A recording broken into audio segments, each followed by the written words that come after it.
Welcome everyone to Nerd Soup's countdown of the best shows of 2016, where we're going to go over the top 10 TV shows of the worst year of human history. Alright, so before we start, we're going to list some honorable mentions, so don't yell at us in the comments if your show isn't in the top 10.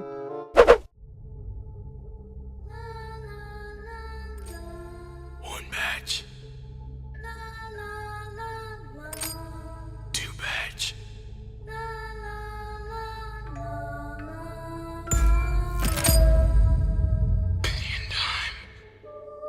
The Marvel shows on Netflix have become a cinematic universe of their own, albeit on a much smaller scale. With the big screen refusing to acknowledge their small screen counterparts, Daredevil, Jessica Jones, and Luke Cage have established themselves as some of the best shows on television, with Daredevil being the clear standout. Season 2 continues the journey of Matt Murdock as he attempts to balance the stresses of being an attorney with the return of an old and dangerous friend, Elektra.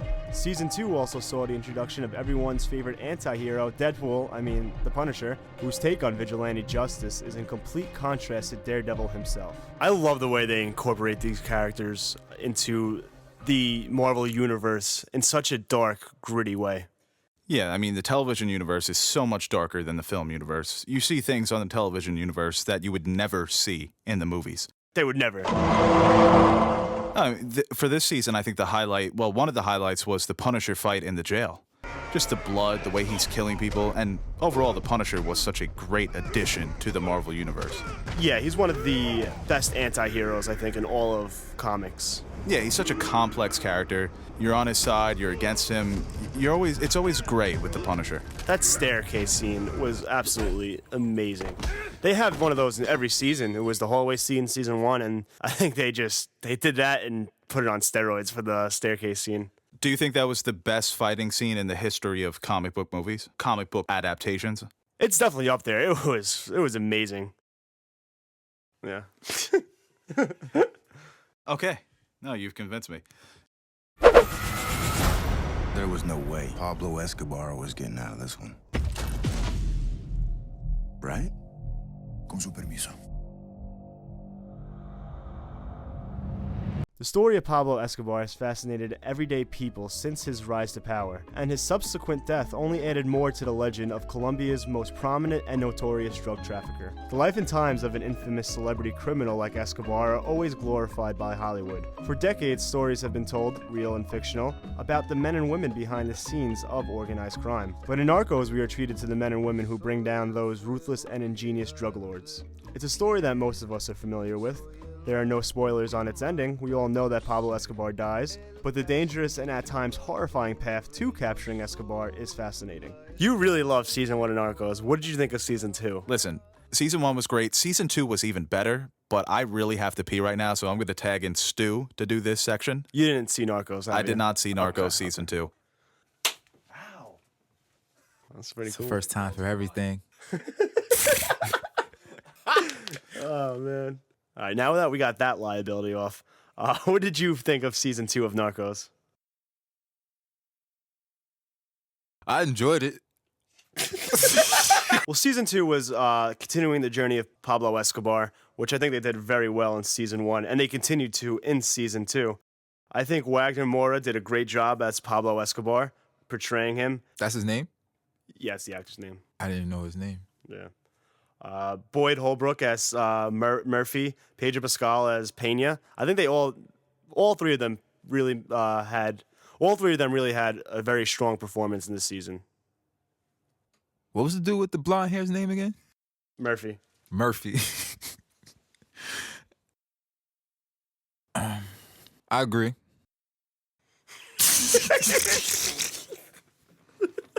All right, so then my job here is done. Right?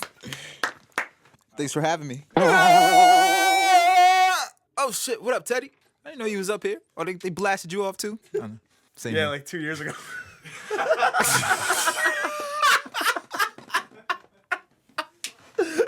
Remember the night of the hack? Remember what happened to you? All I remember is I woke up 3 days later. And what happened in those 3 days? The most unreliable narrator in the history of television, returns to his double life as a vigilante hacker by day and a vigilante hacker by night. Well, it's really become a single life meshed with a double personality. Elliot Alderson continues his crusade against the evil corporation, E-Corp. Not very subtle. While battling his alter ego for control of his own mind. Yu-Gi-Oh! Season 2 also features one of the best and most unexpected twists in modern television. The only person who saw this coming was on Reddit. What a fucking surprise. While considered a sophomore slump by most, Season 2 of Mr. Robot still features some of the best psychological storylines on television. Mr. Robot Season 2, I loved, but you weren't that big of a fan of Season 2. The problem I had with Season 2 is I felt that it was a show that kind of fell in love with itself and forgot what made Season 1 so good. Season 1 was such a small, tightly knit show. Elliot is the most unreliable narrator in the history of television. And I know that's what they're going for, but it gets too ridiculous. You at think points. they go to that too much? Yeah, where the whole reveal that he was in prison was really cool, but it adds nothing to the story, because he's still having this internal conflict with Christian Slater, who is the best part of the show. But I just want to see him hack a Dunkin' Donuts or something.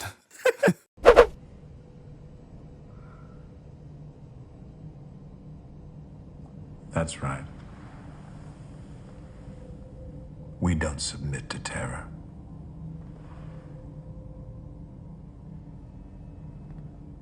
We make the terror.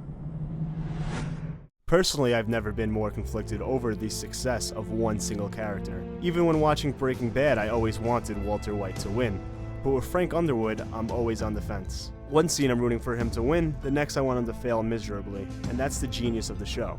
4 seasons in, we get the chance to witness Claire Underwood as the leader of the free world when Frank's past catches up to him. Up until this point, the ruthlessness of the Underwoods has been subtle and well hidden, but their animalistic nature and obsession with power is on full display by the end of Season 4. I want to tell you something, and it's the most important thing you'll ever hear in your entire life. Don't talk to anybody anymore. Shut it. The Night Of, the HBO miniseries that appears to have gone under the radar in 2016, which is unfortunate. For 8 episodes, The Night Of was arguably the best show on television. Its ending was probably more polarizing than its subject matter. There are many different themes being explored in The Night Of, specifically the American justice system and being Muslim in America. British actor Riz Ahmed plays Nasir Khan, a young college student living in New York City with his parents, who is accused of murdering a young woman. The perfect night turns into a living nightmare, and a presumed innocent man is turned into a hardened criminal. Who the hell signs a suicide note with a happy face? I ain't trying to be respectful. I'm trying to win. Everyone knows the ending to this story, but no one really knows what happened. We have an idea. Okay, OJ killed her, but still, he was set free, and the trial and media coverage of the case of the century still fascinates people in 2016. We cannot let go of this thing. The real-life trial of OJ Simpson plays out like a Greek tragedy. It's the classic case of real life being better than fiction. Death, murder, jealousy, love, and of course, football. O.J. Simpson was not only a great athlete, he was idolized by the American public for his athletic skill, but loved and admired for his charm, his personality, his charisma. He was a media icon. It's safe to say the circumstances of his possible conviction were surprising.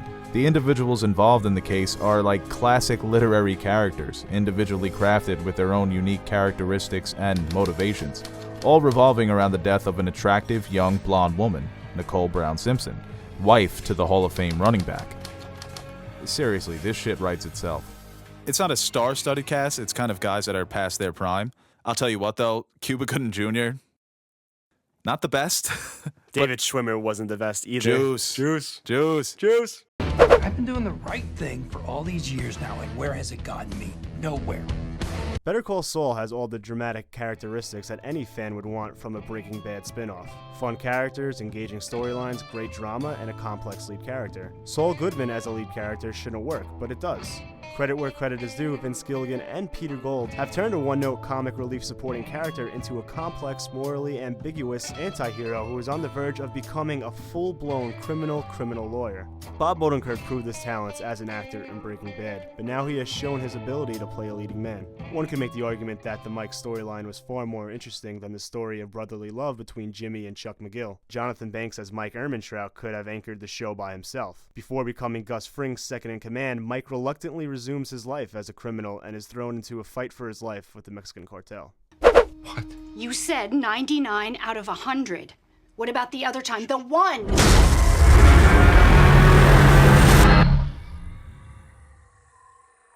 In a time of remakes, reboots, and sequels, Stranger Things is 80s nostalgia porn done right. It's not unlike artists to be influenced by their predecessors or even steal their ideas entirely, but many forget to make it their own, to put a new spin on a story that's already been told. The influences on Stranger Things are front and center, but the genius of the show is the way it allows the audience to experience something familiar in a new way. It's a coming-of-age story about three nerds who are trying to find their missing friend while an orphan girl tries to understand a world she has never experienced. Definitely one of the most beloved shows of 2016. I love child casts. They're just so, and these child actors are absolutely amazing. A lot of movies, when they have casts that are made up of children, they talk like adults. No, these are whiny, bratty, they're 80s kids, and they did a perfect job of representing that time frame. If you could just turn off the lights, watch a show, and then you're in this world, 80s world. And a lot of people got mad. They said it was nostalgia. It's nostalgia porn. But I think it's nostalgia porn done right. Because what they did is they basically took all of these great things from the 80s, the shows, the movies, and they kind of combined them into this one new monster of a show. Probably the best soundtrack of anything all year. Beautifully scored. It was so amazing. Millie Bobby Brown as 11. I doubt she says more lines than Superman in Batman v Superman. She might. We'll have to get stats. Can you tally that up? And there's our mandatory Batman vs Superman reference in every video. I mean, even though 11, she might not have that much dialogue, but the way she delivers it is so great. Well, it's like, I mean, for a kid, it's a very physical performance. It's all about the facial expressions, how she was reacting to this new world that she was put in. And she absolutely nails it. Which, that's the E.T. influence of the show, where she's not an alien, but she might as well be. She doesn't understand their language. She doesn't understand their culture.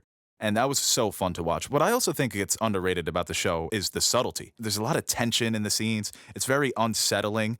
And that last final confrontation between 11 and the Demogorgon, best scene, I think, of 2016. How did you do that? You said people come here to change the story of their lives. I imagined a story where I didn't have to be the damsel. In the words of the immortal Dr. Robert Ford, Westworld is not a businessman, it's a businessman. It's not a business venture, not a theme park, but an entire world. We designed every inch of it. Every blade of grass. A world made up entirely of synthetic androids that are indistinguishable from human beings. In other words, Westworld is a complete and utter mindfuck. Based on a 1973 movie of the same name, Westworld is one of the best shows of 2016, mostly because of its philosophical implications. It's a question that humanity has been asking itself since the dawn of consciousness. It's a question that is asked because it can be. I think, therefore I am. Of course, pondering the nature of your existence can only bring you so far. The show must be interesting, and with Westworld, you hang on every scene, every word, hoping to garner a clue as to the motivations of its incredible characters. Led by the great Sir Anthony Hopkins, Westworld features one of the greatest casts in television history, with standout performances by Evan Rachel Wood as the budding android Dolores, the oldest host in the park, and Tandy Newton as the wildcard android Maeve. In the show's premiere season, both characters take a journey inward and attempt to configure the path to true consciousness, while the mysterious Dr. Ford battles his contemporaries, while simultaneously laying the groundwork for his new narrative 30 years in the making.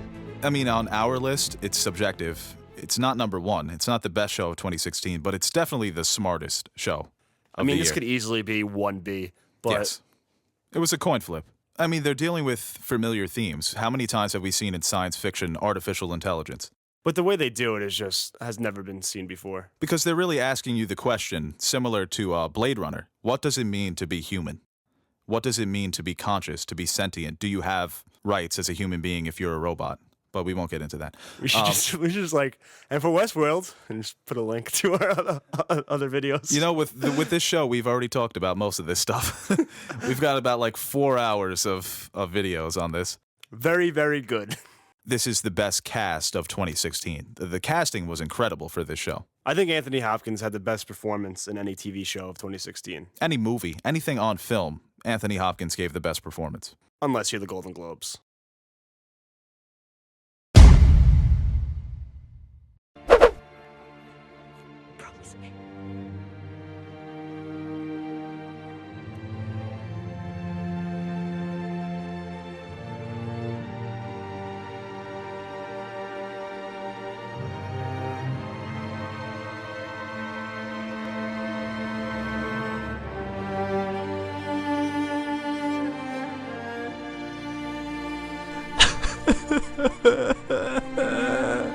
Season 6 of Game of Thrones was a grand culmination of steady storytelling, incredible world building, and immersive character development. 5 seasons in the making. This is what Game of Thrones is. This is what it does best. The Song of Ice and Fire is coming to an end, and winter has finally come. Finally. With Season 6, we are given a glimpse of the inevitable war between the living and the dead. The North and the South have crowned new royal leaders, and characters that have traveled far and wide are finally returning home. Season 6 features some of the best moments the series has to offer. A newly resurrected Jon Snow takes back the North with the help of his reinvigorated sister, well, stepsister, Sansa Stark. The Battle of the Bastards was the most expensive and impressive battle yet. It was an incredible feat for television. The only thing more entertaining than the battle itself is the behind the scenes on how it was done. $20 million well spent. The battle for the North is followed by one of the most unsettling and nauseating prologues in television history. Cersei's revenge plays out like an overextended cadenza of destruction, and while her current enemies have been destroyed, the Mother of Dragons has set sail for Westeros and is ready to take back her family's throne. So I thought Season 6, Game of Thrones, was the strongest season they've done since Season 3, because Season 5 was kind of a letdown. Season 4 was good, but Season 6, you can make an argument that it's the best season they've ever done. Yeah, for me it was 3 and then 4, but I think 6 is better than 4. I think it's right up there with 3. It's very close at this point. Because they had so many just great episodes in one season. Every episode was either you get a big reveal, a huge battle, or just something awesome happened every single episode. And that's why I have it over Westworld for me. As great as Westworld Season 1 was... Yeah, when you go episode by episode for Game of Thrones, you look at Home, Hold the Door, Battle of the Bastards, Winds of Winter. 4 out of their 10 episodes, you can make an argument, are 4 of the best episodes they've ever done. First time, I think, on IMDb that 2 episodes back-to-back had perfect 10s. Right. Episode 9 and episode 10. So well, 9 and 10. That just shows how strong of a season that was. For 9 and 10, people were saying that these are not the 2 best episodes in Game of Thrones. These are the 2 best television episodes to ever appear on television. And one of the reasons I have it over Westworld as well is just there's so much emotion watching these episodes. Right, because we've invested so much time in Game of Thrones and you're so emotionally invested in these characters. And something else with Game of Thrones is that they've been setting everything up so beautifully, so subtly. It's a slow build to what is finally the conclusion of the show. It's only going to be good. Because what's going to be the last scenes in Game of Thrones? It's going to be the battle between the living and the dead. They can't fuck this up. It's like Return of the King in Lord of the Rings. It's all coming towards this giant conclusive epic battle, and we get more of the Night's King, we get Jon Snow back in action. So overall it was a great season for Game of Thrones and the best show of 2016.